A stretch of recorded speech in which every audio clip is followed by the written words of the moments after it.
Hey guys, Dave here. Welcome to the Centurions Review, the punk rock band of wargame review institutions. This is Swashbuckler from Yaquinto. It's a game of swordplay and daring do, and like most Yaquinto games, this comes in a record album box. I actually like these record album boxes.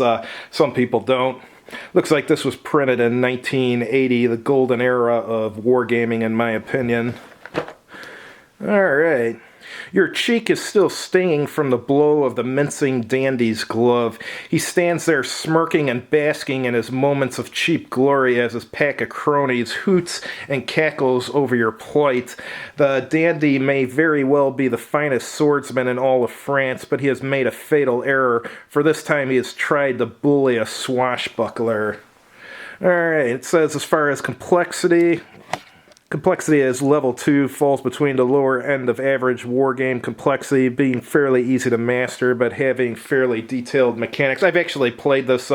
My friend had a copy of it. It was a while ago when I played it. Don't remember very much from it. I think you had to plan the turns in advance or something, but that's about all I remember. And it says this is based on 80 years of movies that feature inspired swordplay and uninspired plots. Pirates and musketeers, pieces of 8, flashing swords and muttered oaths, yanked carpets, shoved tables, toppled shelves, thrown chairs and ale mugs, jumping, yelling, swinging on ropes with knife and teeth, or swinging from a chandelier with oiled ringlets shining. Swashbucklers, all this and more. If I recall correctly, I think this is the game where you can do non-lethal combat. You can do stuff like throw someone across the top of a bar and stuff, I think. But anyhow, let's look through here and see what's in here.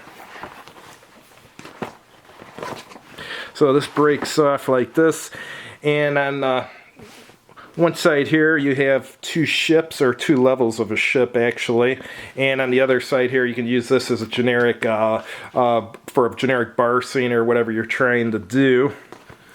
And see here on the side is where you can store the paperwork, or rules rather. That's what's kind of cool about these album boxes. People are pretty freaked out the first time they see it's in a record album box, but it's actually kind of useful. Alright, looks like it has a total of 12 pages. That's not bad. There's a game introduction here. Brief description of the game. Player controls 2 or more character units and uses them to accomplish the game's objective through combat with the other player's character units. Boy, he does some bad spelling here. I mean, why the hell is character capitalized? Careful planning is essential. The players must maneuver their character units in the most efficient way to avoid injury, while at the same time eliminating the other player's character units. Alright, so fight and win. Alright, and here it's going over the counters.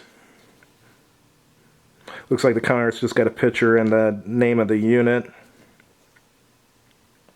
Alright, it's got some counters to represent weapons. Another one to represent a table. Oh, that's cool. So you have actual furniture and tables you can put in this area here. That's kind of cool. Like I said, it's been a long time since I played this. I've played so many of these, I would call them melee-type games over the years, so they've kind of all merged in my memory. It's even got chandelier units, treasure chests, cannons. And now it's going over the setup. And it's got sample setups for the tavern or the ship.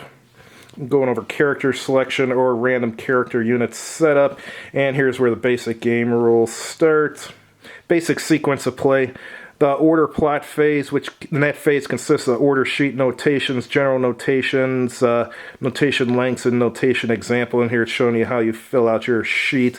And then the second phase is order execution and resolution. So during that, the action orders, swordplay orders, or movement orders, or etc. are done. And then there's also order conflicts like shoving, and then also illegal or impossible orders. Stuff that would make a unit walk in the walls, tables, or etc. So you basically just fill out the orders and then execute them.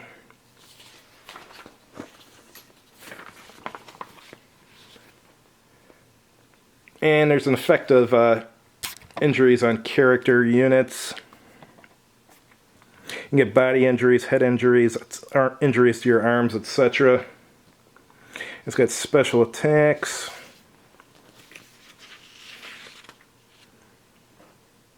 And there's throwing orders for throwing stuff. That's kind of cool.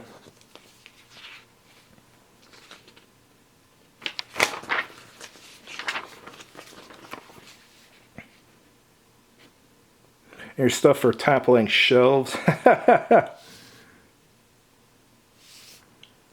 Interesting. And now it's going over movement orders and attitude change orders. Whatever character units may be, attitude from standing up to prone. Oh, okay, so attitude is standing up or prone. Gotcha. And here's some of the interesting orders, like tavern area swing movement, ship area swing movement, kicking while swinging, step forward and kick orders, and shoving. And then it's going over victory conditions. First one's obvious. If you're the only one with a surviving character, you win. Otherwise, if you have more surviving character units than your opponent, you win. If they're equal, the player with the fewest injuries to their characters wins. And the ship area victory conditions, the side with both treasure chest, the side with both treasure chest units aboard its own ship wins. And if neither has treasure chests, base victory on a number of surviving characters as explained previous. And then there's some optional rules. This one looks like an optional way of determining characters' strengths and so forth. Strength, endurance, constitution, and expertise. And there's some more back here. Broken mugs, broken weapons. Interesting. Fall from a height. Alright, and then there's character development. I guess you would call that leveling up, where you get expertise from winning. And let's see what else we have here. Here's a Swashbuckler Setup card, where it shows you how to do random setup. Oh, here's carpet units. Interesting.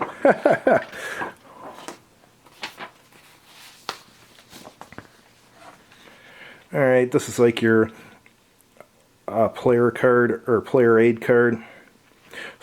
Starts with sword and dagger attack table, sword and dagger attack modifiers, broken weapons, swing distances, injury effects, indefensible situations, and defensible squares. And on the back, special attacks and incidents table, and a shoving match chart.